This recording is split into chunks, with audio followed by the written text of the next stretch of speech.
Welcome, heroes, villains, and morally questionable weirdos to Canon Clash, a show that I named before Across the Spider-Verse came out, which worked out really well for me, because now I don't have to explain what the word canon means every 30 seconds. I'm your host, Sir Superhero, and let's go ahead and start this episode off by introducing our guest. We will go ahead and go from top-down order, which I think I told the guests what that was. I don't exactly remember, but we will start off with Jake. Go ahead and introduce yourself, say what you do, a little bit about yourself. Hello, my name is Jake. I'm known on socials as Adventures in Ardia. I have a show called Roll for Sandwich where I roll D&D dice to randomize the ingredients of a sandwich, and I eat it no matter what it is, and people seem to enjoy the show. So, yeah, that's what I'm known for. I did mention this before we went on to cameras tonight, but we're already kind of not really like enemies, but sort of like secondhand enemies, because as some of you already know, Panda Red was recently, I guess, featured on the show as like a TikTok live panel and had some pretty bad luck with the rolling for sandwich. I actually don't know. Is there like a place where viewers can go and see that if they want? I was told about it by Panda. Yeah, that just happened last weekend, but it has not been posted yet. It was a live event at a convention. Okay, you guys can go to Panda's TikTok and bug him about that. I'm sure he'll be happy to tell the story. Now, one question for you before we move on, and I'm going to ask this to everybody. Rate your current comic knowledge, just however you feel it is, on a scale from 1 to 10 right now. I would say maybe like a 3.5 to a 4. I'm pretty familiar with the MCU, and I've whenever I see something that interests me, I'll go and dig a little bit. I mean, I learned actually a lot from you. I've been following you for a while, and Thank you. You know, I'm honored. So, but as far as like really obscure stuff, no. So this will be interesting. Perfect. And on that note, let's go to our second contestant, Christo. Hi, I'm Christo the Funyun. I'm known as a disembodied hand that pats mushrooms with a silly voice that goes, "Oh, hello, friend," and it's very odd, but people seem to love it, and I really love mushroom hunting, so it works well. Perfect. And I would say on a scale of 1 to 10, my comic book knowledge is like a 3. Yeah, solidly. Pretty like good with the movies, but I've done a slight amount of digging, not a lot. All right, cool. Slight amount of digging. So that's sort of the vibe we're getting here. Is movies, which that's sort of what I expect to work with. Is movies are well known, and maybe I'll exploit that knowledge as best I can. Not a ton on this list for tonight, but we'll figure it out. And then let's go on to our final contestant, Audley. Hi everyone, I'm Audley. I'm on TikTok as audley.edu, or Weevil Scientist is my backup account. And my comic book knowledge, I was actually a huge fan of the 60s animated Spider-Man in my youth. Okay. The original one that's like has a song. I won't sing it, but I believe that's prepared me to the degree with which I will win this show. I'm really tempted to say if you sing the whole song right now, I'll give you a point. Oh. How seriously do I want to take my own scoring system on this show? You know what? How about this? I will leave that as an option for later, and then if you're like feeling down on points, maybe someone can sing the song. We can revisit this concept later. Okay, so with that all set up, let's go into the rules. Now, for those of you who saw the first episode, there's like one very slight rule change. Nothing really huge, but if you watched the last episode, Harlan kind of got screwed over and could not do anything with his like voting power for most of the episode. So we've changed that rule a little bit. We'll call it the Harlan rule now officially. I haven't told him that, but I think he'll find that funny. As for contestants who don't know what voting we're talking about, don't worry about it. You'll figure it out as we go. So, the gist of this show is, I am going to present you with the name of a character. I'm going to say that name, and it's going to come up on the screen for each question. And then I'm going to give you like a little paragraph of information about them. Biography, just some interesting highlights of the character, why they were weird enough to be featured on this show, essentially.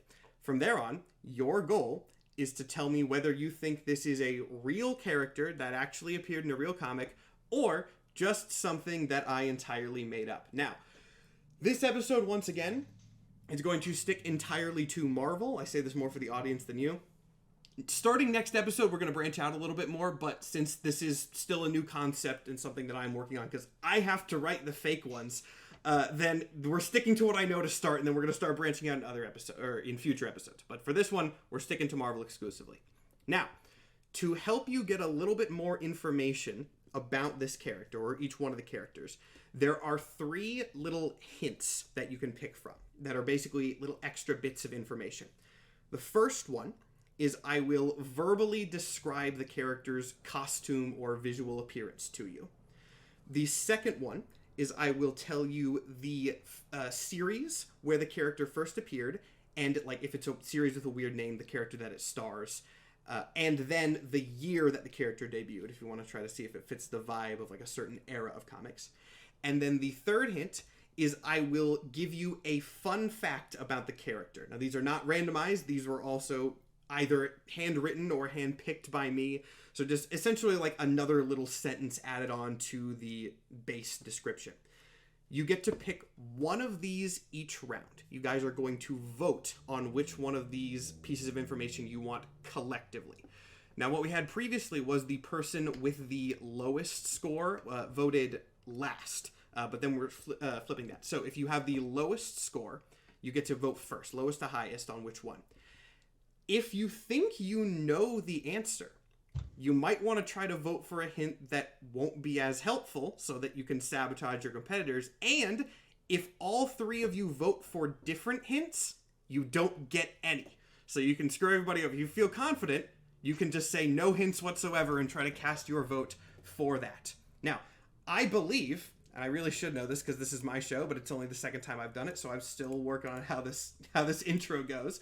I believe that is all the rules that we have. So does anyone have any questions, clarifications, or shall we go ahead and get into the questions? Let's do it. All right. On that note, let's go to the first one. Let me find it on my document here. I have all these. Oh, that actually reminds me. That is the last little bit of information that I should say. These, the order of these characters is randomized. So don't try to think that you can get any sort of psychological tricks on whether I would do a bunch of reals, a bunch of fakes in order. I did randomize them because I predicted that kind of thing. So makes sense. No sneaking around with brain tricks there. We are going purely off the information presented. Now, Part of the cards. That seems like exactly what you would do if you were going to sneak around with brain tricks. For the record. I'm the host. I get to do brain tricks. You guys don't. That's a host privilege exclusively. Now, since I have just recently seen Across the Spider-Verse, very good movie, there is some Spider-Verse flavor in this episode. No spoilers whatsoever, Of course. But on that note, the first character that we are going to be doing tonight is Spider-Ham 2099. Not Spider-Ham, not Spider-Man 2099, Spider-Ham 2099. Pigel is a direct descendant of the Spider-Ham we all know and love from the first Into the Spider-Verse movie. While working as a janitor in a genetics lab, he was bumped into a massive vat of spider venom and given spider powers from it. Honestly, not much to say for this guy beyond that. The concept pretty much speaks for itself. Now, you guys are free to debate, talk amongst yourselves if you want to parse out whether you think about this character. And then, since everyone's tied at the same score right now, go ahead and when you are ready, just vote on whichever extra piece of information you would like to have for Spider-Ham 2099. So this guy was a pig janitor? Pig janitor. Okay. The Joker-esque Venom vat situation is a little odd. A good point. It is a very Joker-esque origin story. I mean, Spider-Ham is so out there already, but I feel like that makes me feel like it's real. like it's just because, why wouldn't they?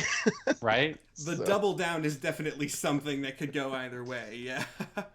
I don't know. I think the double down means that it's not real. I'm with you. There's art well, such a specific character. Mm-hmm.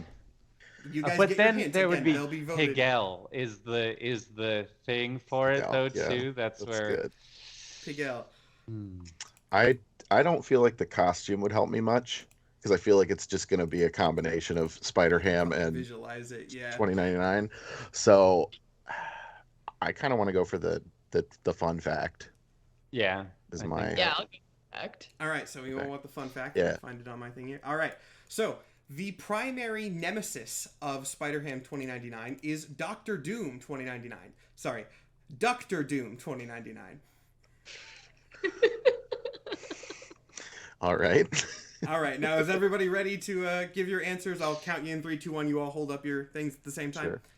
All right, 3, 2, 1. All right, we have 1 real and 2 fake. And Spider-Ham 2099 is entirely real. Oh my Yeah. god. He is entirely down. real. Yep. Doctor Doom 2099 also Uh. real. He was the guy that pushed him into the vat of venom.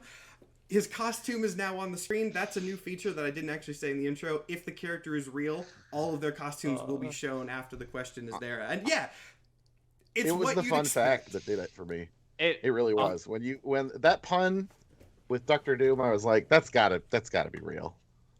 See, that, I was that giving you a shows lot that of we have- artistic talent in my mind. I was like giving you credit for that. I was like, that's so brilliant. Well, I'm honored. Yeah. I'm honored. All right, let me put everybody's... Well, I was going to say put everybody's score up. Let me put just Jake's score up. All right. Was pushed into the vat. It wasn't just like a fall, like the Doctor Doom pushed him in. Specifically bumped. Like, it was... He didn't fall, but, like, Doctor Doom was doing something in the facility and, like, ran by this janitor and accidentally just shoved him into the vat. Like, that was how Spider-Ham 2099 got his powers, which is certainly something, but that's... It's real, and that's all that matters at this point. All right, there we go. Moving on to the next question, if everybody is ready. Our next question is snakes. Oh, didn't come up. There we go. Snakes. Just snakes.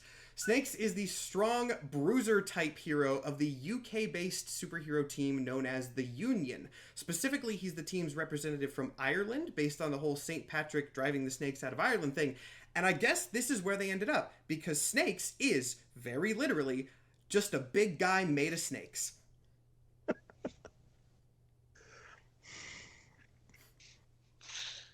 Debate, Yeah. Snake Man. This feels a little bit like Spider's Man, which I It feel is a like little I feel like they Spider-Man. like because that exists. I mean, I guess they could do that multiple times, but yeah, I don't know. For those who don't know who Spider's Man is, it's Peter Parker if he was made of spiders, which is a real character. That's not a question for tonight. I'll just tell you that is a real thing that has happened. Now, as for hints, no rush. If you would like to debate more, feel free to do that. But since we do have score debate here, or score split here, Christo and Audley, you two get to cast your votes before Jake does. If you would like to sort of lock a hint down. What do you think, Audley?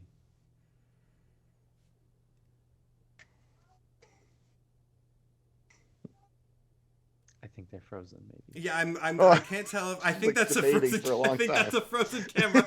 I wasn't sure. Well, we will hope that comes in line. It doesn't seem to be on my end because everyone else's cameras are okay. I believe Audley is also in a farther time zone, so. Well, we'll hold here for a minute and see. I guess. While we're waiting, Christo, which hint are you thinking? Do you have a preference that we can hold on there for a second? I'm thinking fun fact again because I can imagine it's just a pile of snakes. Oh. Continue. I'll Yeah, try to no, stick this but on the back end of I it. think the fun fact will, I don't know, maybe help me. This already seems again like a could be real, could be fake situation to me. Oh, there we go. Okay, perfect. Audley's camera's back just in time. So Christo has voted for fun fact. Audley, would you like to go ahead and lock that in now, or do you want to do I don't something know. else for I kind of snakes? want to vote year. I feel like that could be weirdly pertinent here, Okay. politically. Almost. Politically, all right. Politically. So then, Jake, you actually have full control here. Do you want to go for the fun fact? Do you want to go for the year? Or do you want to say screw everybody, vote for the third thing? So I don't want to screw everybody, but I honestly want to hear you describe what the costume would be for this guy made of snakes. Remember, if it's real, you'll see it regardless. And if you vote for costume, you won't hear it. So Yeah, it's true. Yeah, It's true. yeah. I guess we'll go with fun fact. All right, so you have both, two of you have chosen fun fact. So here is the little fun fact bonus for snakes. Despite being made of snakes and presumably having the powers that you would sort of associate with that, maybe something venom-based or like shape-shifting since he can move the snakes of his body, the only power we ever see Snakes use in the page is super strength. That's it. That's the only thing he does. Why? I don't know.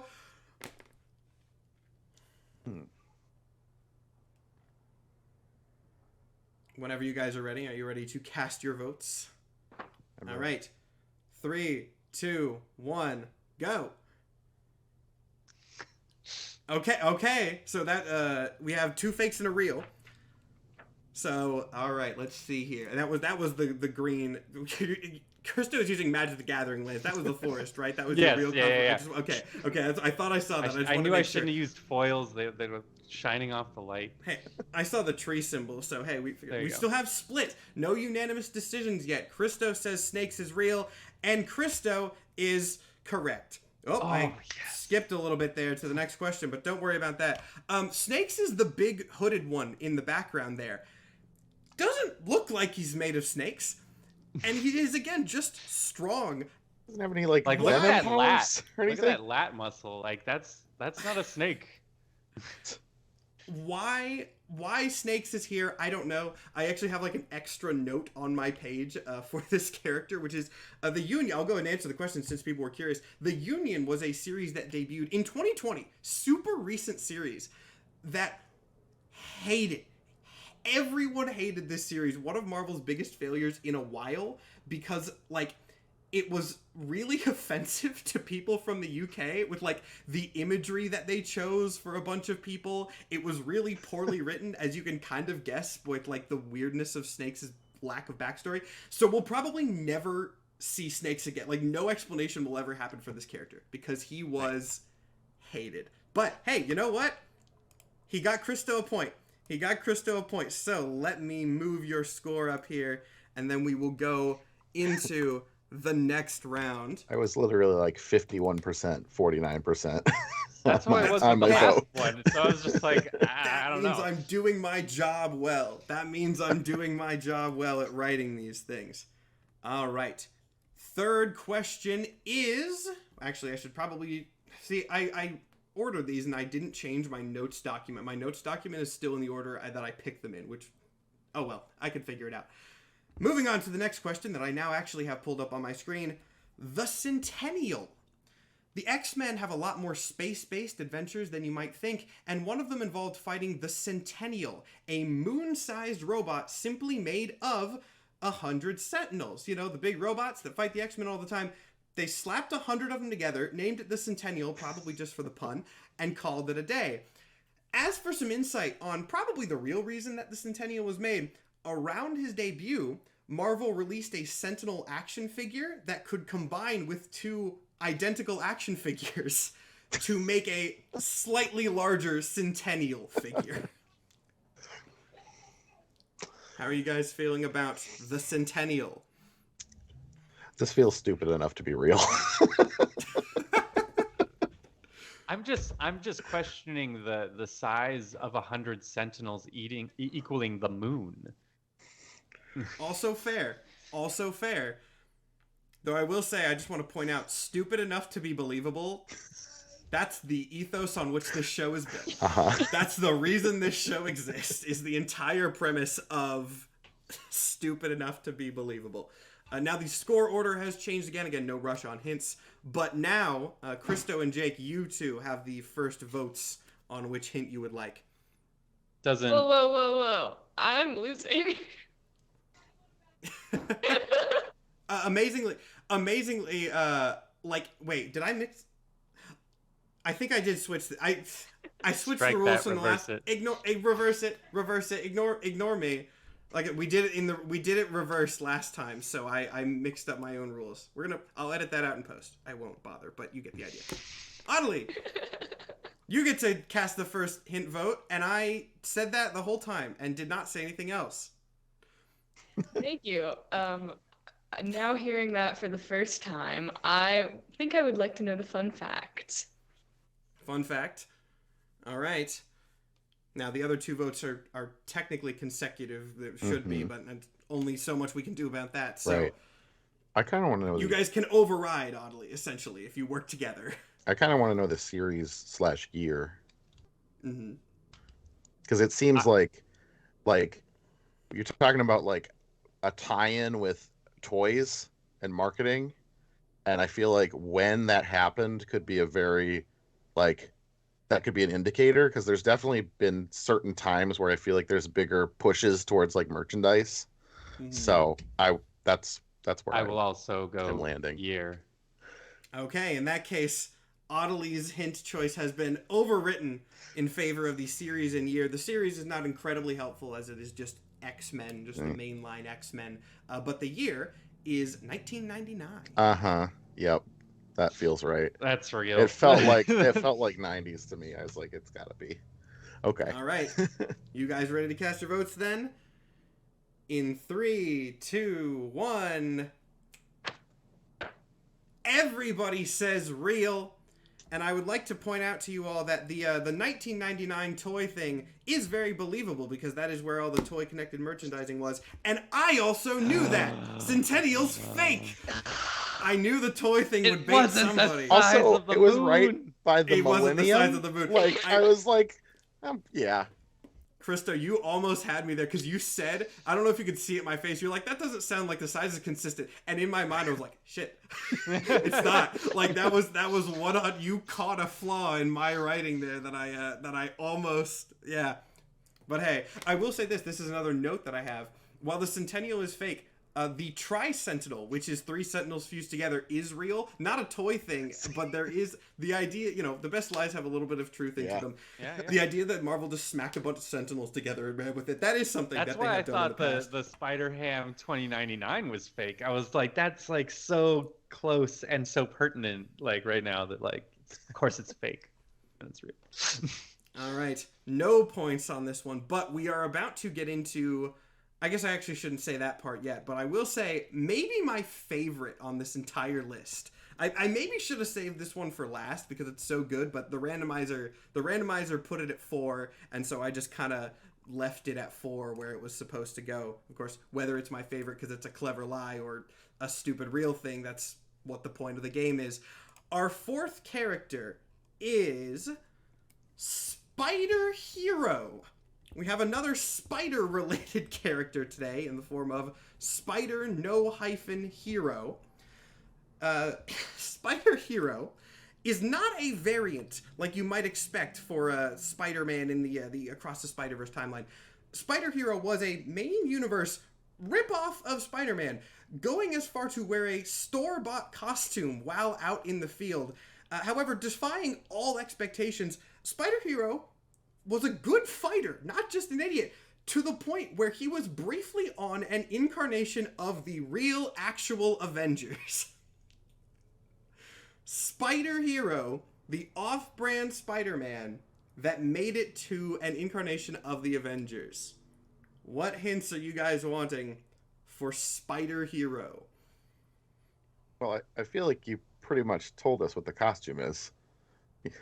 The off-brand Doesn't one store-bought of us Spider-Man. have kind of the initiative on that? Yes, that is still, the scores didn't change from last round, so Audley Right. still has initiative on this. Still losing. By 1. And you can always sing the song.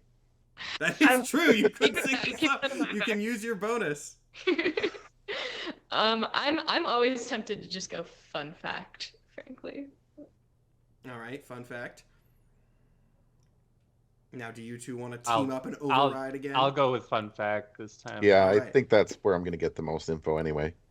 Okay, well, this is going to be one of the wilder fun facts from tonight. Despite what you might expect from the off-brand vibes again, the power that Spider Hero had that actually made him a high enough level character to be on the Avengers was, beyond just fighting skill, magic.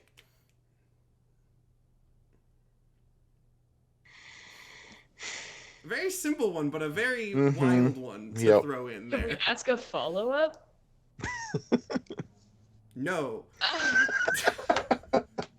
You What can ask a kind follow-up of after you've magic? answered. How about that? How about that? Everybody ready to cast your votes for Spider Hero? All right, 3, 2, 1, reveal. 2 real and 1 fake. All right. And Spider Hero, I am so incredibly happy to say, is real. And this is what he looks like. This is what he looks like. This is why I put him in here.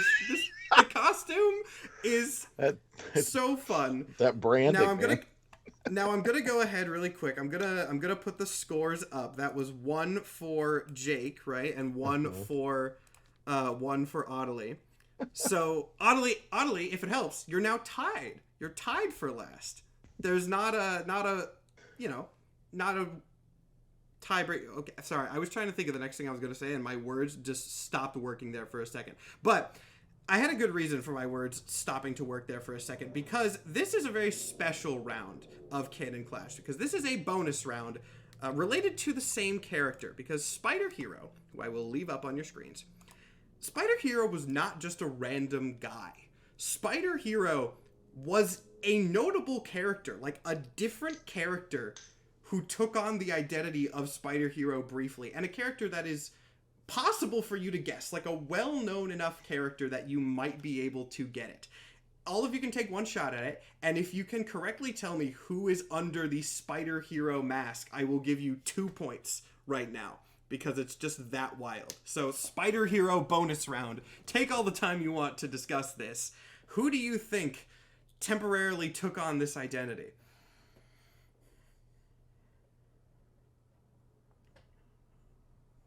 I'm thinking like Doctor Strange, because magic, but I don't. Magic. Yeah, you did get one of the hints that could possibly help you with this. That's my only guess. Doctor Strange. Yeah. 1 vote for Doctor Strange. Well, I shouldn't say vote. These are all individual. Audley, Jake, what are you thinking for the secret identity of Spider Hero? I'm just going to go with Norman Osborn. Norman Osborn, all right. Mm. Audley, do you have a guess for Spider Hero? So we don't know the series, right? We don't know the. You do not know the series. I will tell you this: the series is the wildest thing, because it's connected to. I used the first appearance of the character, not the Spider Hero identity. So I'll tell you the first appearance afterwards, which will be wild. But no, you do not know at the moment. I think his identity was stolen by our beloved friend Spider Ham, but the second one, Miguel Spider Ham. Okay, Spider Ham 2099.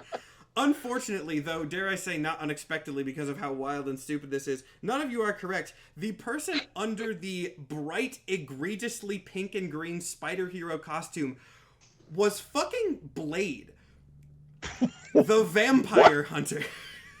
All right, that was my second guess. God. There's a reason it was worth 2 points instead of just 1. That character on your screen right now is Blade. Which is why the first appearance, I used Blade's first appearance, so if you had picked that, the first appearance of this guy would have been in Tomb of Dracula in 1973, which... You see why I put him in this show, right? You see why I put Spider Hero in the show. No points in the bonus round, which, again, not bad on you guys. That was not something that I expected anybody to get, but Blade was Spider Hero. Wow. And with that shocking realization, let's move on to the next round, which is, of course, Joy Boy. Joy Boy is a magical baby who runs with an extra-dimensional mercenary group called TechNet. He is not super intelligent, no boss baby type of things happening here. He seems to have the mental capacity of a standard baby, other than the ability to read nearby minds and grant their wishes, often in classic sort of monkey's paw type ways. Well, this is already kind of weird. Joy Boy solidly cements his place in this game show with the fact that his wish corruptions consistently seemed to hint at some sort of kink of someone on the show's creative team, and it is not subtle in the slightest. What are you thinking about Joy Boy, the wish-granting baby? I'd like to know the score have changed. The score has changed here. So yes, you two, Christo and Audley, you get to kind of tag team here and control the hints a little bit more. That's my first inkling, but what would you like? Sorry, what was your first inkling? Year. Year. Ooh. Okay, I could go year. All right. In that case, you guys get to determine the hint. Doesn't even go to the third vote. Now, Joy Boy first debuted in a comic called Excalibur, which this is one of those cases where I'll be more specific with what comic it was specifically. Think of it as sort of the magical branch of the X-Men. That is what Excalibur was. And still is. There's an Excalibur running. And it was in 1987.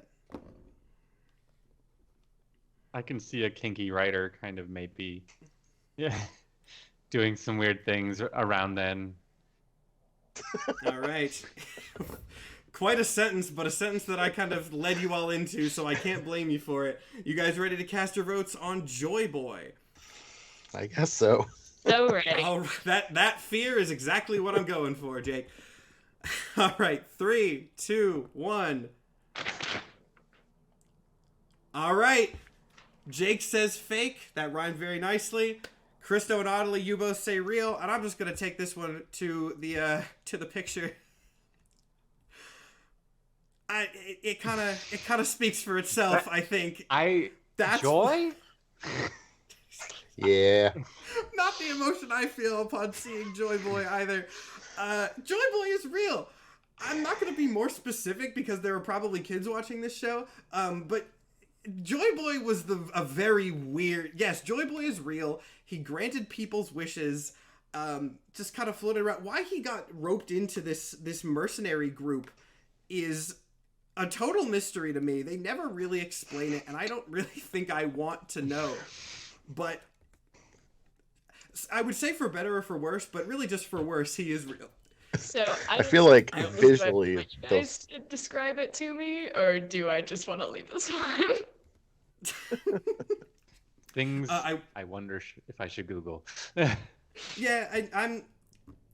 That's not my decision. Live your own life. I will go ahead and give you the fun fact on this guy because I just think it's something that is also equally unexpected as everything with this character is.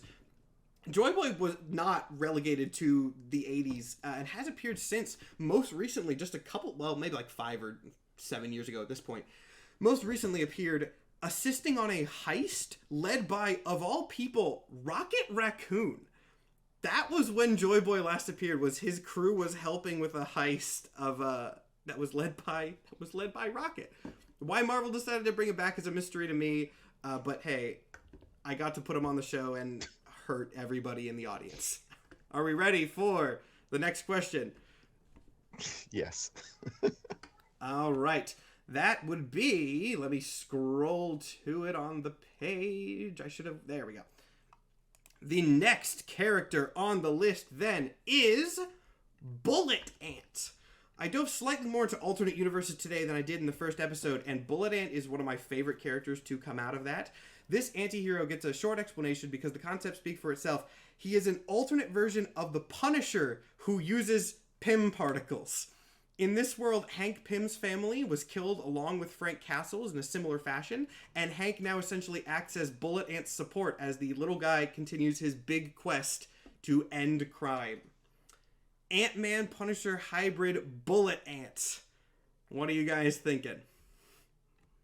That doesn't sound silly enough for it to be fake. I mean, for it to be real? I don't know.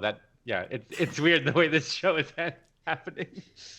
Yeah, that's kind of how the show goes. I will say I like the name Bullet Ant. Whether I liked it because I came up with it or whether I just found it and was like, that's why I picked it. Just Punisher, Ant-Man, Bullet Ant is great. Now, you have all tied your scores back up again, so there's no real priority on your hints. You can just sort of discuss as an equal group. What do you want to know about Bullet Ant? If anything, you have full voting power. You can just skip it. I'm thinking fun fact. Fun fact? Yeah. Yeah, sure. Fun fact. All right. I'm glad you picked fun fact because that's a good one. Bullet Ant still uses guns, of course, and one of his guns actually has a set of controls on the inside of it so that he can shrink down, enter the barrel, and then shoot himself out of his own gun. I want that to be real.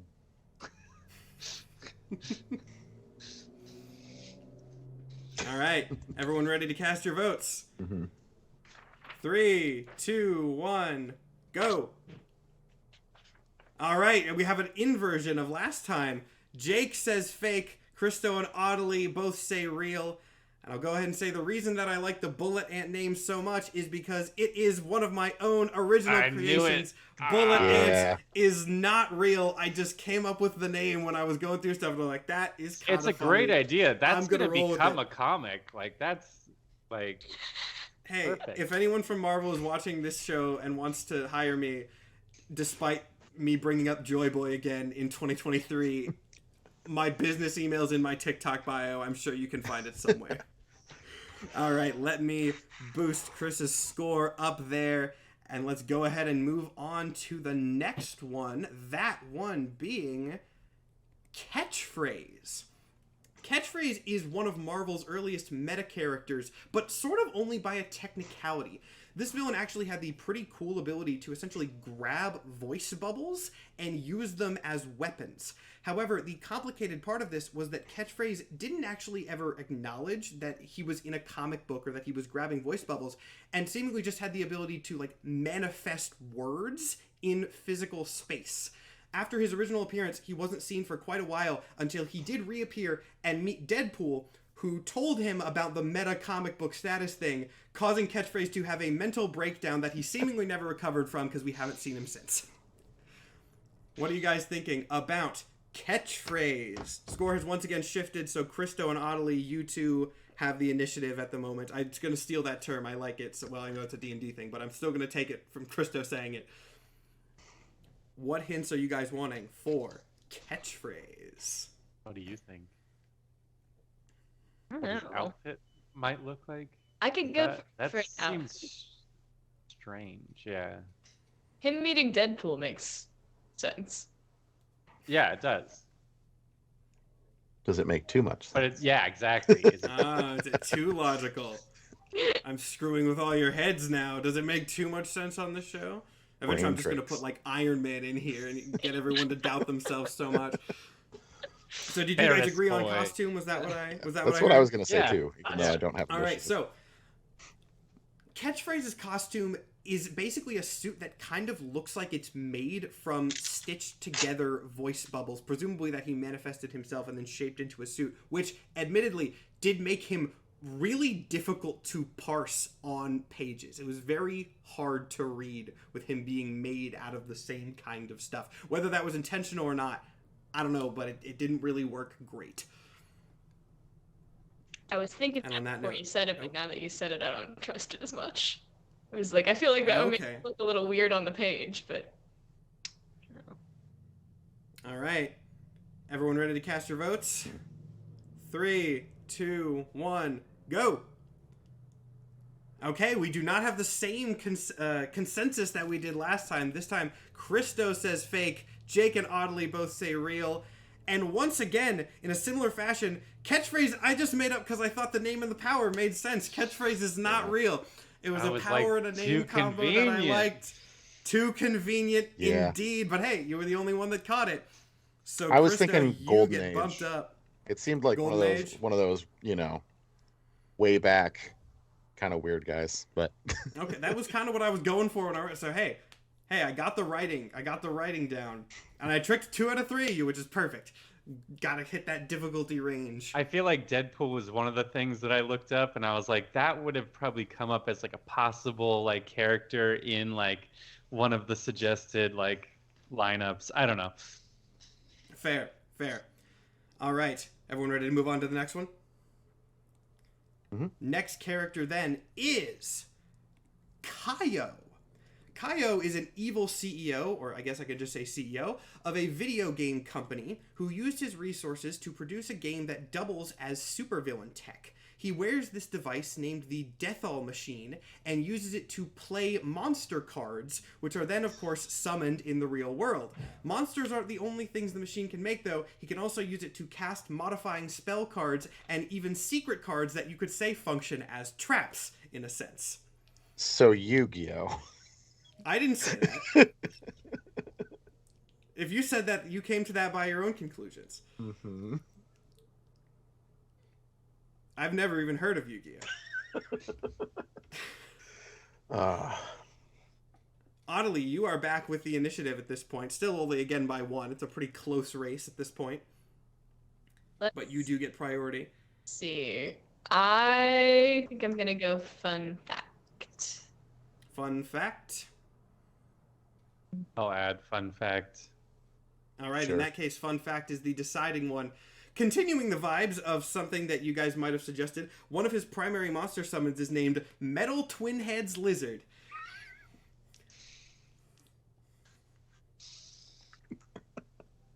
I'm loving everyone's faces right now. You guys ready to cast your votes on Is a Kaio? ripoff of No. Yu-Gi-Oh! The real thing That's or the the thing. fake thing? That's the thing. That's so All right. good. Seems very fake, which is why I think it's real. It has But to am be. I- Like double fake, triple fake. Yeah. Brain games. Brain tricks. Brain games. You guys ready to cast your votes? 3, 2, 1, go. 2 fake and 1 real. He's real, baby. Ah. Do it. Kaio is real. But here's the thing. Before I change the scores, I got things to say about Kaio. Kaio is, in fact, not a ripoff. He was created by Kazuki Takahashi, the guy who made Yu-Gi-Oh! As part of an official Marvel and like Shonen Jump crossover. Okay. In fact, he was Fantastic. originally straight up just supposed to be Kaiba from Yu-Gi-Oh! But the Shonen Jump editors shut that down.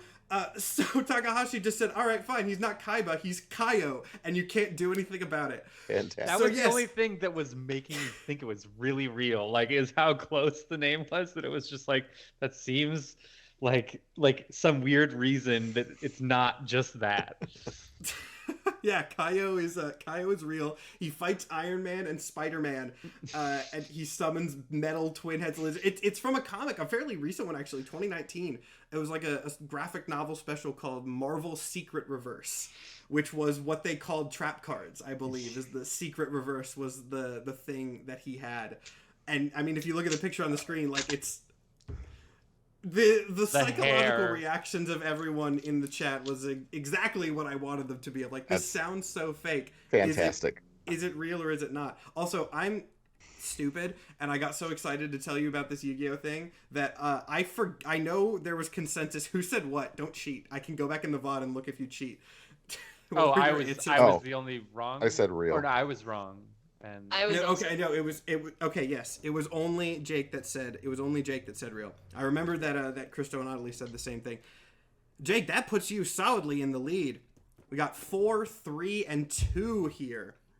So that means, I believe, for the first time, then we actually have like a full priority for the voting. So for this next one, Adelie, you are going to get the first hint vote. Then that is going to go to Christo to determine, and then if you guys don't agree, it will go to Jake for the determining vote.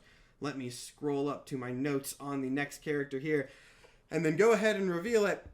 The next character is Mr. Normal. The man who would become known as Mr. Normal was once Aaron Armstrong, a regular guy, albeit a regular guy who was extremely buff. One day he was walking along the street when he witnessed a car crash and rushed over to help, less to actually assist and more to flex by hopefully lifting a car off someone or something and getting praised for it. He tried this, failed, and then received unsolicited help from a passing Dr. Strange, who just kind of lifted the car with magic. Aaron was so distraught at all of his bodybuilding work just being written off by a wave of Strange's hand that he vowed to one day defeat Strange with just natural human ability, becoming his opposite, not Doctor Strange, Mr. Normal. How are you guys feeling about Mr. Normal? I want this to be real so bad. But do you think it is, Audley? That's the real question. And you get the first hint vote. Again, no rush, debate all you would like, but... What do you... Krista and Jake, what do y'all think? I like the story that he just told. I don't know if that means that I like what he wrote, that he wrote it in a nice, like, little bubble, or what. So... I want to hear the fun story fact, helps for kind this of, character. because I think more of that will either prove how like super opposite of Doctor Strange is perfectly written and therefore may be wrong. I don't know, but I don't Okay. know. I'm leaning in a fun fact-y direction. All right, so you guys all Okay. have the consensus of fun fact. Let me go to that. Here we go. Mr. Normal was actually so successful in his bodybuilding and martial arts training that he would have been a threat to plenty of street-level superheroes. Like, he was actually pretty competent at what he did, and that is actively acknowledged. But he was so focused on Strange that he just didn't fight anyone else and gave up what could have been a successful villain career just for that alone. And he never appeared in anyone else's books.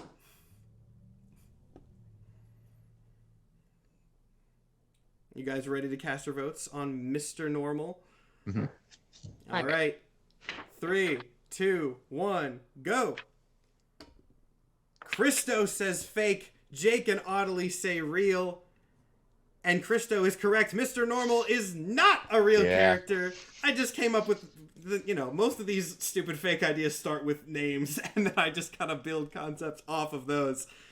I'm curious, Crystal. You were thinking through this pretty strategically. What pushed you over the edge into saying that this guy was fake? It was too convenient that he never showed up again, because I feel like a character like that would come back as like a gag, if not anything. I don't know. I like your logic. You're thinking through this in the right way. All right, everyone ready to go to the next one? You should pitch that story. Hey, I said it earlier. I'm dead serious, Marvel. If you want to hire me, I've written comics before. I have a D&D show. Please hire me. I'll write some cool stuff for you. I have this. I can make stupid ideas. Someone in the audience, make that happen. I don't know. There's people here. Maybe one of you has connections. Maybe one of you's the son of the head Marvel man. I don't know. And on that lovely note, let's go ahead and go to the next character, this being the Scrub. The first of surely many licensing partnership characters to grace this show, the Scrub was first and foremost an anti-littering mascot, essentially, but was also part of a brand deal with Clorox, of all companies. His whole bit for his one-shot was cleaning up the city, which he did both literally and figuratively, was what I was trying to get at there, with a specialized motorcycle that he rode, which had, strangely, some sort of scrubbing brushes instead of wheels. What are we thinking about the branded character, the Scrub?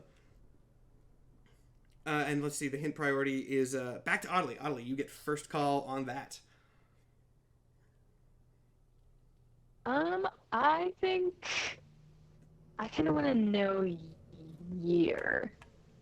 Also, your audio just is getting a little shaky, which we can still hear you, so it's good. I just wanted to let everyone know in chat. Like, we'll make that work. So you say year. I think year. Other two, you guys are equal right now, so. I mean, I say year there. too. Okay. I feel Year like that's as helpful. well. All right, so all right, perfect. So the series that this character debuted in was just a branded one-shot, not a continuing thing, just called The Scrub. And this was in 1997. Everyone ready to cast their votes on The Scrub? Yep. All right, 3, 2, 1, go. Everybody says real on the scrub, which means no one gets a point. Marvel has done these really stupid branded things before. I'm not going to say them on the show because I will use them later. But also, shout out to Amy, who is my chief moderator on every platform, basically. This was one that Amy made. So good job, Amy. You tricked everybody. There you go. Good job, if it wasn't Amy. a collab with Clorox, it would have at least been a collab with the band TLC.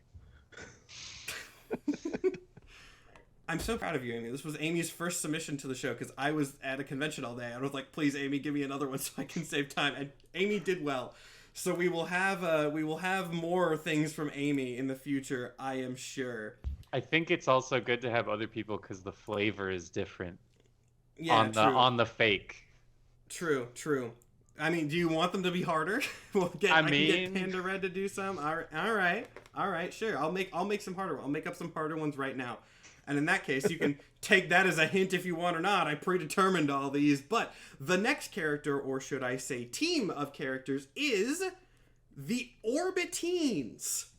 The Orbitines, as you can likely guess from the name, were a pretty obvious attempt by Marvel to capitalize on both the popularity of Captain Planet and the Power Rangers. The team featured 8 teenagers, one for each planet in the solar system, who were all given various powers to defend Earth from an alien warlord determined to capture the planet and strip it of all its natural resources.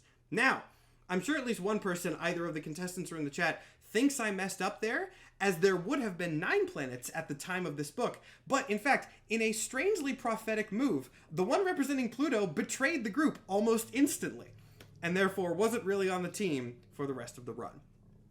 What are you guys thinking about the Orbitines?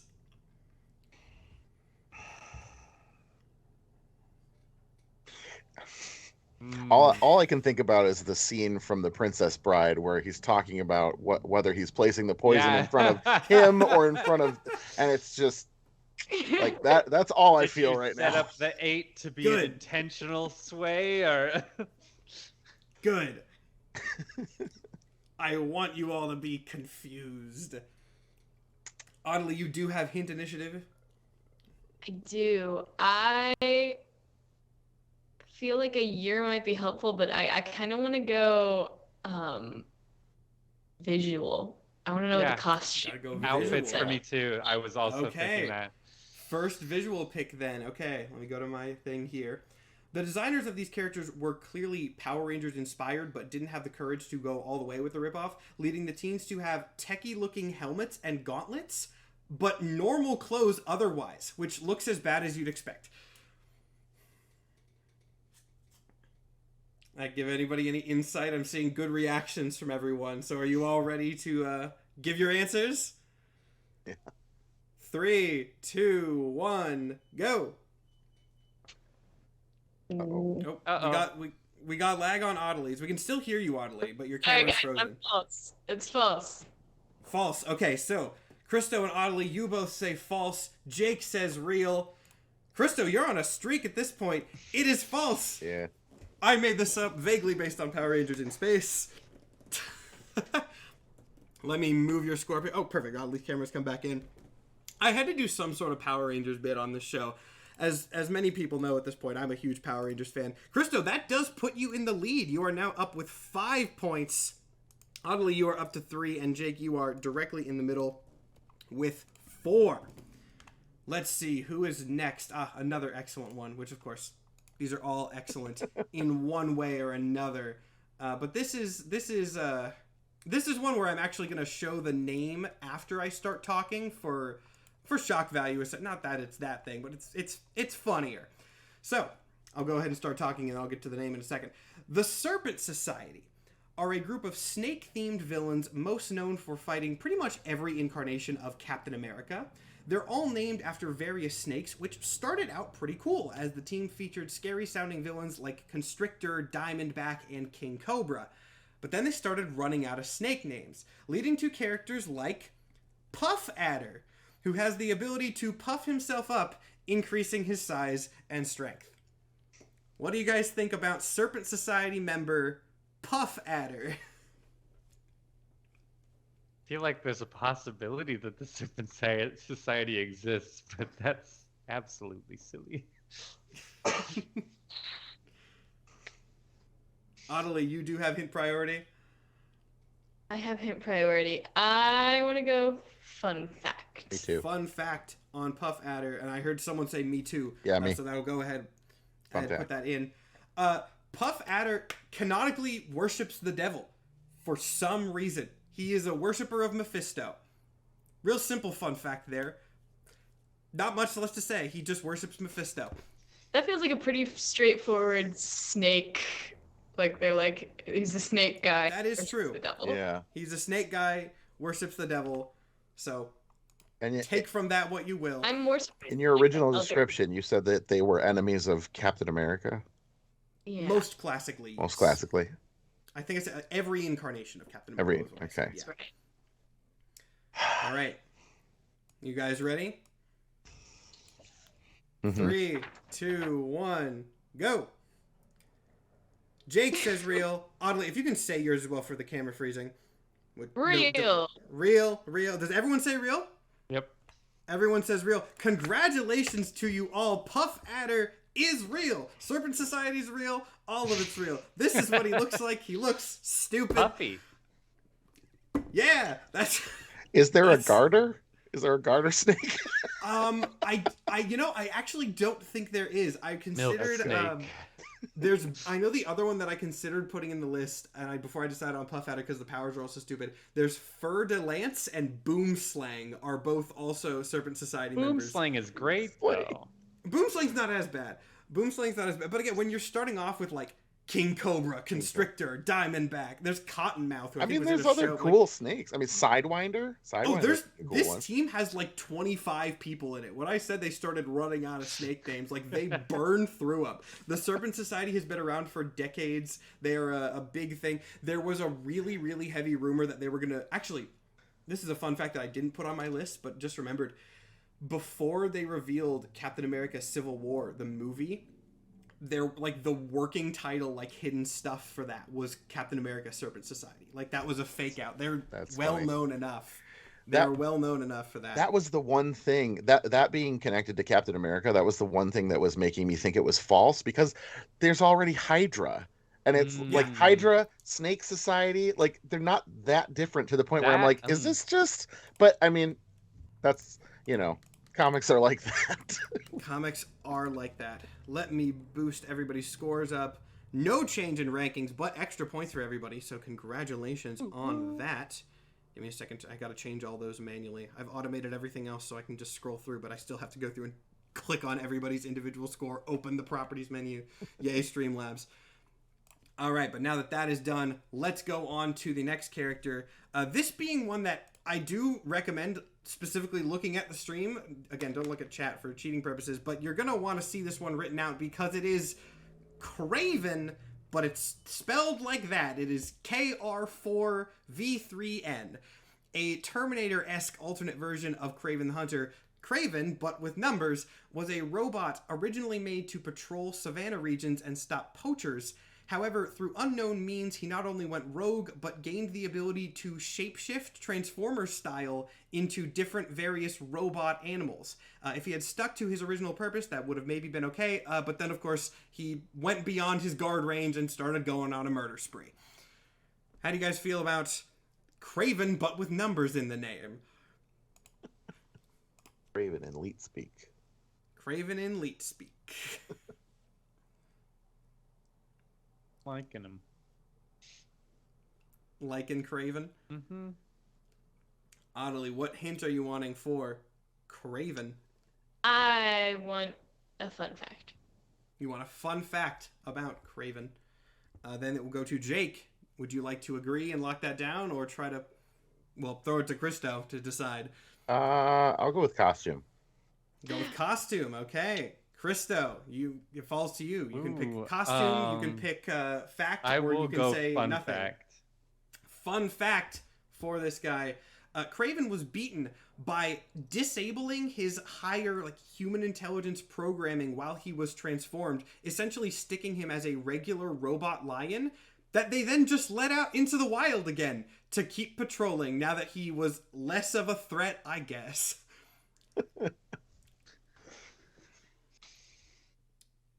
I'm seeing some debate on everyone's faces, which is, of course, my favorite thing. Are you guys ready to cast your votes? Always feel free to tell me no on that, by the way. If you want more time, please ask for it.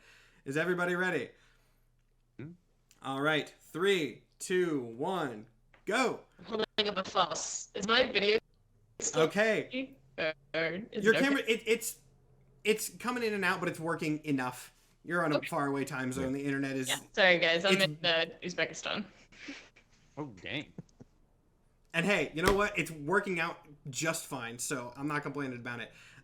And the fun thing about this is you are also the only one who is right. Yes!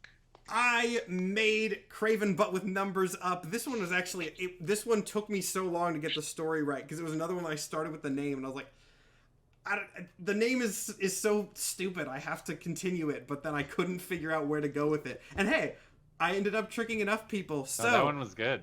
Yeah. Thank you. Great. Let me boost Audley's score. Score is now... My ranking now. Where am Tied with, I'll go over tied the with me. scores. I? Tie. Christo, you are at 6. Jake and Audley, you are both at 5. So everyone's neck and neck. I mean, it is 1 point.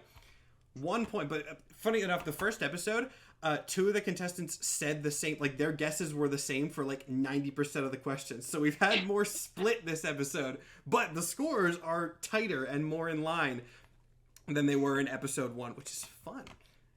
Who's going to, I mean, I don't actually know how many more questions do we have? 1, 2, 3, 4, 5, 6, 7. 7 more questions. So fully anyone's game at this point. And on that note, the next character is Orb.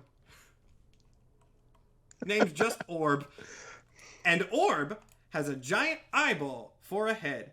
He was born like that. It's never explained why. Despite the lack of a mouth, he is able to talk and eat somehow. But the deformity does carry with it a few powers. He can, quote, see things other people can't, which in practice might be an ability to read minds and see thoughts, but it's never actually officially confirmed. Shunned by society for his weird and gross head, Orb became a mercenary with maybe the most glaring, pun intended, weak spot in the entire Marvel Universe.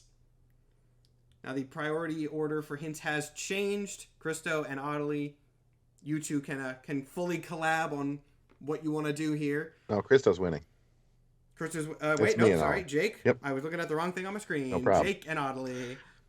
I want to know series. I Wanna feel know like that's going series. to help me the most. Okay, alright. I don't have any strong preference to other things. Series is not one. I don't know a lot about series, but I'll hear it. Well, this is going to be an interesting one for series because Orb debuted in Ghost Rider in 2008.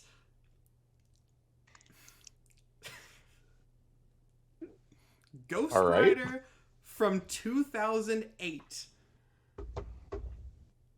Everyone ready to cast your votes for Orb? And oddly, just go... really, the only reason I use the visual indicators is so everyone can do them at once without talking over each other. So oddly, if just you want to say it as well as you hold it up to avoid any possible camera glitching, that should be fine. So oddly, you say it as you hold it up, and then that'll be good. And then in that case, 3, 2, 1, go. Real.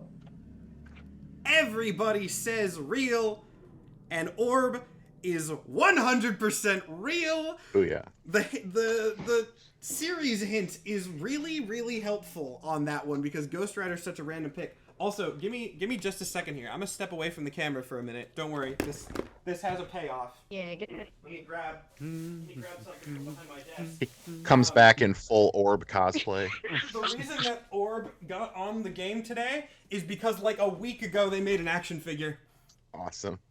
I got it at Fan Expo today, which is why I haven't opened it yet. I was going to, and then I didn't have time yet. But yeah, That's amazing. they made an action figure of this eyeball stunt rider man, Orb. So before the Ghost Rider hint, I was on the fence because I know that you're a McElroy fan, and there's the whole Orb is horse thing. Orb is horse. So I was yeah. like, did he pull from that? But yeah. I did not pull from that. Orb is not horse. Orb is motorcycle stuntman mercenary because comics are weird. Yep. Oh, Orb also was kind of related to the murder of a cosmic god later. He stole one of the Watcher's eyes, and it gave him actual superpowers. But that's a story. That's a story for later. All right, moving on to the next one. Orb gets off your screens. You're welcome for that, everybody. The next one, of course, has a much sweeter vibe than Orb did, because the next one is Sugar Man. Now, Sugar Man, despite the deceptively sweet name, Sugar Man is an absolutely depraved psychopath.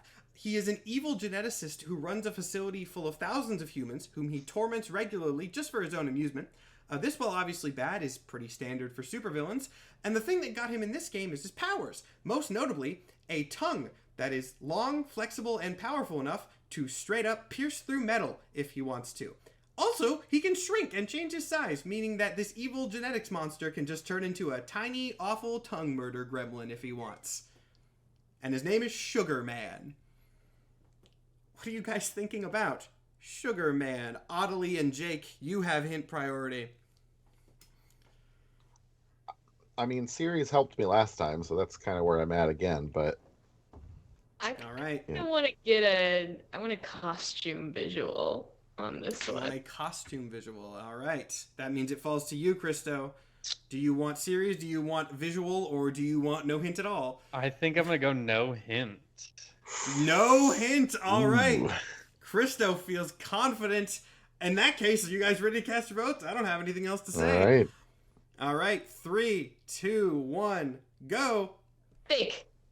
Christo, so confident that he said no hint, is unfortunately wrong. Sugar Yay. Man's real, and he's an Yes. absolute monstrosity. What you are Oh, there looking you at go. on your screens right now is Oh, basically a giant face with 4 arms and a murder tongue. He is one of the ugliest characters in Marvel Comics ever. And it's worth noting, the name Sugar Man, never explained. Genuinely, no one knows, like, not even by the writer that I could find. No one knows why he was named Sugar Man. Wow. That's He not was- Mjolnir, right? In It his is hand? his own version of Mjolnir Oh, that gosh. has different writing. Yeah, says it Acme. has. It says Acme on it. Sugar Man is so insane. Since you were curious about series, Jake, he debuted in Generation Next, which was like a teen X-Men team. Okay. In 1995. He's related to Age of Apocalypse, if you've Huh. heard of that storyline. Huh. And I believe you were Honestly, the only one if- that got that right, yes? If I had gone with costume and you had said leather bondage, I would have gone with real, because I wouldn't have thought that you'd probably put that character in there. Yeah, if we had gone with costume and I had described this, I think that's such a weirdly specific thing. The hints really do matter sometimes. It's wild. They mattered for Orb, and then they're going to matter for this. But now, Jake, you have gone up to tie for first place with Christo. And then we will go on, moving on to the next one, which is Swiss Miss. The unintimidatingly named Swiss Miss is a villain created by Norman Osborn to serve in his version of the Sinister Six. As you might be able to guess from the name, her power is essentially being a human Swiss Army knife, able to deploy all sorts of weapons and tools from her body at will. Her villainous career was short-lived, however, as during her first fight with Spider-Man, she accidentally stabbed Electro, which electrocuted her and killed her instantly. Audley, you have hint priority. What are you wanting for Swiss Miss? I want a fun fact. A fun fact about Swiss Miss. You two are tied, so We'll go with fun fact. Yeah, that works. fun fact it is then. Swiss Miss's powers supposedly come from her being genetically altered. Like, that is what happens is Norman Osborn genetically alters her. How she was genetically altered into a human Swiss Army knife, it's basically just like a cyborg. Beyond me, but whatever. She was genetically altered to be this. What are you guys thinking for Swiss Miss? You ready? I'm ready. Sure. 3, 2, 1, go. True. Everybody says real, and you are all correct, but I think I'm going to catch some of you off guard with this one. Because you'll note, it might be kind of hard to tell because of the way this works. This is a costume on the screen right now, not a drawing, a costume. Because Swiss Miss is from the live-action Spider-Man musical Turn Off the Dark. Yeah. Okay. Turn Off the Dark was a Spider-Man musical featuring a Sinister Six. All of the other Sinister Six members were characters from the comics, and then inexplicably, they just made up their own extra character, which was this Swiss Army knife woman. She's never appeared again. She was only in the musical, which was, there's a whole, if you guys want to deep dive later on Spider-Man Turn Off the Dark, it's wild. I highly recommend looking it up. Like, people died. It's insane. But yeah. Maybe with the story, they weren't allowed to kill off somebody that was like canon. Because you said Electro died, also right? died. Oh, she Electro didn't die? also died. Yeah, no. Electro also dies. Oh. She stabs him and it kills them both. I didn't say that in the descriptor, but no, they did not put her in for not murder. It's the origin of Swiss Miss is absolutely beyond me. But let me boost all your scores up because you did all get Swiss Miss correct. Also, and that musical is, I mean, there's a hot cocoa brand called Swiss Miss, like, and that existed before this musical existed. Correct. Seriously, do a deep dive into Spider-Man Turn Off the Dark later. It is an absolutely just it's insane how I can't even describe it, and if I start talking, we will be here all night. So I'm just going to go ahead and move us on to the next question, which is Slaughter. Now, Slaughter is a symbiote, continuing the naming trend of symbiotes just being named after violent words. The connections that symbiotes have with blood has been explored before, mostly through Carnage, but Slaughter takes that concept even further. He is a magically created symbiote based off Carnage's genes that can essentially be described as a symbiote vampire, entering hosts and turning their blood, all of it, into a new symbiote body for him. That then burns out the host, and he has to leave and find a new one and then sort of melt their blood. He just kind of leaves a gross trail of deflated balloon people in his wake. By far the most disgusting symbiote to ever grace the pages. What are you guys thinking about Slaughter, the symbiote vampire? Who am I tied with right now? Yourself. Oh, it's just me. Sorry. It's a close race. I keep forgetting. I'm glad I have the scores on my screen here constantly. Someone else is with me. I don't know. I could go for a fun fact on this. I know I always go fun fact, but the fun facts are helpful. The fun facts are good. The other ones are more here so that you have the potential to screw people out of other hints, and also like if you're really wanting like if you think you know and you're like, but I want this little piece of info. The fun facts are the good default hint. That's why they're there. So is that what everybody agrees upon? Fun fact? All right. While Cletus Cassidy and Carnage are known for being Southern redneck types, Slaughter took on the same Southern vibe, but not in the exact same way, because for some reason he had these speaking patterns and mannerisms of your classic like Southern gentleman archetype. What are you thinking about Slaughter? Everybody ready? All right, 3, 2, 1, reveal. I'm holding up false. Okay. Audley, I'm so happy to say you have tied it up with everybody. Yes! I made this one up. It's wild that like the answers have been so like you guys have not been saying the same thing every time, but you're all in line. Everyone is tied at 8 points right now. It's such a good series of coincidences here. And really, still anybody's game. These last few questions are going to fully determine the victor here. It is a tight race right until the end. Audley, congratulations on bringing it back up. Like I said, like it was between a 2-point score range this entire game. Let me scroll down to the next one here. We got a couple more to go. There he is. The next character is another one that I'm going to reveal the name at the end. Thanks to the Eternals, the cosmic beings known as Celestials are decently well known among the general public. The movie shows several of them, but focuses on 2, those being Arishem the Judge and Tiamat the Dreaming Celestial. Most Celestials in the comics follow this general naming scheme of name and then the something they do or their role in some sense. Perhaps the most unfortunate of these is the Celestial Oneg the Prober, which is just a bad name from start to finish. What are you guys thinking about Oneg the Prober? I'm wondering if you'd create a name like that. How depraved do you think I am, Christo? Yeah, That's where this I'm is like, going. So if you say true, I'm going to be personally offended. That's whether where it's I'm... right or not. Yeah.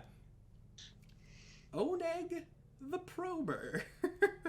And actually, there's no hint priority right now. So discuss amongst yourselves. What do you guys want? Yeah, I know we're all tied. We're tied right now, but I'm kind of leaning in a visual costume. Yeah, me too. A visual direction. Okay. Costume then. So ultimately, most of the Celestials look pretty similar. It is worth noting, I think Oneg is probably one of the slightly more human looking. He has a little bit more like human-ish designs on his face. The main thing that I can really tell you about Oneg is that he is pink and purple in color. Again, Celestials all kind of look the same, but he is pink and purple if that helps at all. And if everybody is ready, 3, 2, 1. Fully have a real. Yeah, I was... Everyone says real. You are all correct. This was... I mean, you know, probe is one of those words that was sci-fi decades ago. He and looks like a prober. This kind of... Yeah, I love the pose, too. This cosmic being just got, like, the hand on hip, kind of sassy. I do want to also tell you guys the fun fact for Oneg, because it's crazy. Oneg is not a hugely notable character. He's mostly just a name, but he made the mutants. Oneg specifically is the Celestial responsible for engineering the X gene. Like, the Celestials made the mutants, that's kind of a thing. Like, the one that actually made the mutants is this one. That's his only claim to fame, which is not probing. So I don't know why he's called the Prober if that's not what he did. But yeah, he just got on the list because the name was just so absolutely funky. And you guys were all vibing with it. You guys all knew. I'm glad that you have so much faith in me that you didn't think that I would make that name up. So I will... Would be a very specific choice. It was a very specific choice. Again, just a bad name. You and the baby's author would have something in common. No, he doesn't. There's no relation to probing. He doesn't do any probing. I mean, I believe on the Marvel wiki, it says something along the lines of, like, presumably probing. Like, he doesn't do it, and that we see. It's just, like, that's his name, but we never see him doing it, which, thank God, I guess. But it's just Oneg the Prober, and then in parentheses, no relation. I don't know. But he's real, so I can't be blamed for any of the nonsense related to his name. Let's move on to the next one, then. Another kind of funny one, name-wise. This being... Avenger. Not Avengers, Avenger. Many people won't recognize the group known as the Elders of the Universe just by name, but you likely know at least a few of them from the MCU, those being the Collector and the Grandmaster. The Elders are immortal beings who have all dedicated themselves to the pursuit of one specific thing and changed their names to match: Collector, Grandmaster, Gardener, Voyager, etc. And of course this guy, Avenger. Weirdly, he fought the Avengers because his purpose was not necessarily justice, it was just avenging people. So he came to fight the Avengers on behalf of all the villains they had beaten. So to recap, the Avenger came to fight the Avengers to avenge the villains that the Avengers had already... It's a whole thing, and I'm just going to cut myself off there. How you guys feeling about Avenger? Again, no hint priority. You guys are all in sync right now. Feels very comic booky. It does. I'm guessing it came out in an Avengers series, so we don't really need that. That one is probably a safe bet, yes. Fun fact? Fun fact? I'm down. I'll take a fun fact. Fun fact it is. Avenger would actually make a return about a year later after his first original debut as a ghost to fight the Avengers because he lost and therefore had to avenge himself. He was beaten a second time and has not returned since. That's so dumb, and I love it. But what kind of dumb? Real dumb or me dumb? What are Either you guys way, thinking? I love it. Real dumb or me dumb? Oh, 3, man. 2, 1, go. Real. We have a lot of consensus on these last few. You guys are all in sync right at the end. This could end in a tie, except this time no one's getting points because I made Avenger up. Yeah. There you go. I made Avenger I was up. like, I came up with the... It's beautiful. The It fun needs to fact happen. almost slayed me. Okay, I'm flattered. I'm flattered that you all like the concept. If I can trick all three of you into thinking that one of my ideas is real. Also, wow, this is the last question. So we very could well end it. We're going to end it on a two-way tie by definition for sure. But we could end it on a three-way tie if you guys are all in sync here. Everyone's still pretty much about 50% because 20 questions, you're all at 9. Everyone's right in the middle of the road. Well, let's go ahead and then see the next question, see how this is going to shake out with maybe the wildest character on the list, a character that I did put at the end for a reason. This was not a randomized one. This is one I did actively. Hard-boiled Henry. The artificial being known as Hard-boiled Henry exists purely as a last resort backup plan. He has no powers save for one, which is the ability to blow himself up, which he can do one time, because he's, blowing himself up. Despite being artificial, he does, however, have some sort of ghost or spirit that can survive this, and it just kind of haunts the person who made him, bugging them until they make him a new body that he can inhabit, at which point the cycle begins anew. Also, he's a chicken man. That's where the name comes from. He's a chicken guy.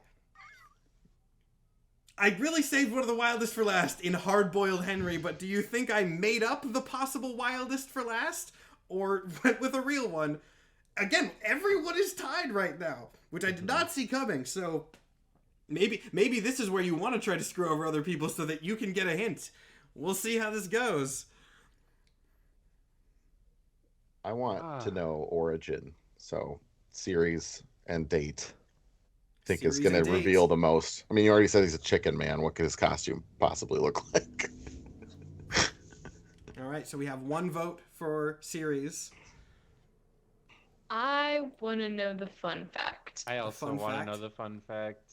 I'm glad that we decided on fun fact.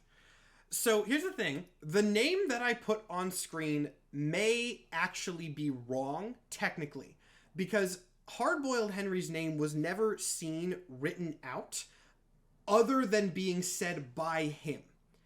And technically, he says Hard-boiled Henry. Whether this was a speech impediment or his name is unclear. What are you guys thinking about Hard-boiled Henry? I'm definitely ready. 3, 2... Oh, wait. I heard hesitation. You want another second? No, I'm good. All right. 3, 2, 1, go. Real. Everyone says real. And amazingly, on the second episode of this show, three-way tie. But are you all correct or are you all wrong? We'll leave it in suspense for a moment. You're either going to live together.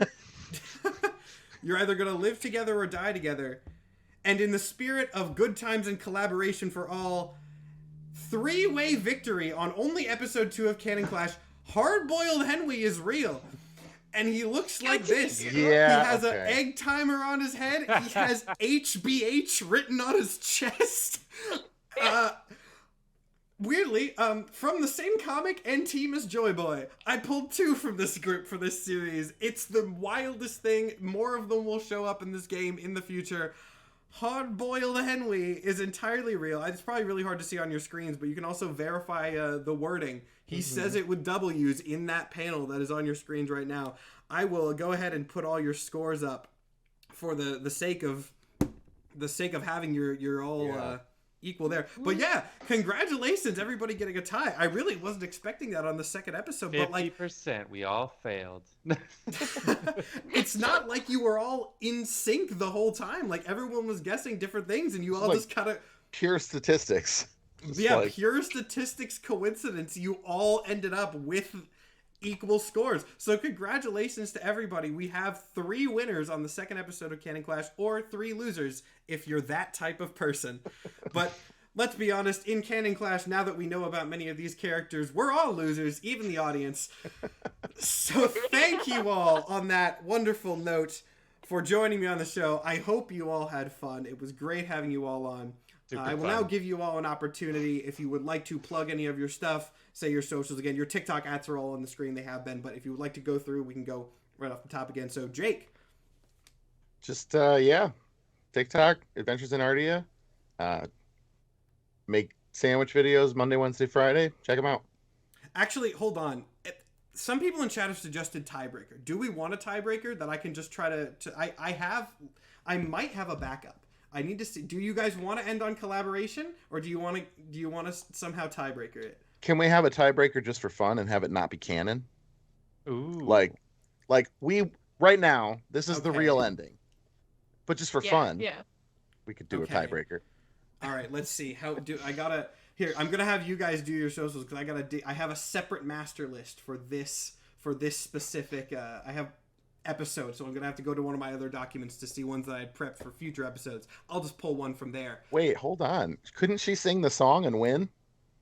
Oh. Technicality. A technicality! Audley, how much do you value winning on Canon Clash right now? Are you ready? Okay, I think I can do this. Okay. It's Spider-Man, Spider-Man, does whatever a spider can, spins a web anytime, catches thieves just like flies. Look out, here comes the Spider-Man. And I think that's all of it. I think there's more in the credits, but I think that's all that they play in the actual one. Audley, I will give it to you with one small note, because I'm pedantic. It's any size, not any time. Audley, come on, not remembering the theme song from like 70 years ago. I'm gonna give you the point anyway. And with that, in true comic book fashion, some bullshit from issue 1 coming back into matter at the end, Audley sweeps it with 11 points at the end, getting that bonus from the Spider-Man theme song. There's our tiebreaker. Audley has won. Yeah. And on that note, we'll go back to what we were doing originally. Christo. I only your post stuff. about 2 times a year on my socials, but right now is one of those times where the mushrooms are popping, and I will be posting daily for probably the next couple weeks. And then I'll be signing off again for a while and taking pictures of my partner and not posting those because that's their job. And then finally, our sleeper winner of this episode of Canon Clash, Audley. I'm Audley, top performer of the 60s animated Spider-Man theme song. I guess my socials are down here. That's all I got. I put Weevil Scientist because that was the one we were DMing on, if you want to say the other one again. That's good. Shout out to Jake for saving me by reminding me that I had my little back pocket win. Yes. All right. You know what? It's only fitting that the host that was messing with everybody else gets messed with at the end. I think that was a perfect ending to the episode. Thank you all for joining. As quick plugs for my other things before we end, this is a weekly show on this channel. There will be another episode of Canon Clash next weekend, Saturday, same time. Not going to announce the guests for that one yet, but that will be happening soon. Also, YouTube details for how the show is going to work and getting posted to other platforms. That is coming in the next couple days. I'm in the final stages of getting it ready, but also I'm at Fan Expo this weekend, so I'm really busy. That'll be set up before the next episode, so you'll have that all nailed down. Also, DnDorks, my other show, my D&D actual play show, is on Fridays on this channel as well at 6 p.m. Central Time. It is also available on YouTube and all podcasting platforms in video and audio format on at least Spotify. We're on like season 3 of that show, but all of the other previous episodes are available that you can watch on YouTube if you would like to catch up. Very fun show. We got Panda Red on there, Nathan Apollo, Momo Iscariot, and Mike Funnyboy. So, on that note, please watch my other shows. Please go follow all these people. They're all very cool and deserve your support. Thank you one more time for all of you coming on the show. Congratulations to Audley. And I will see you all next week for the 3rd episode of Canon Clash. Have a good night, everybody.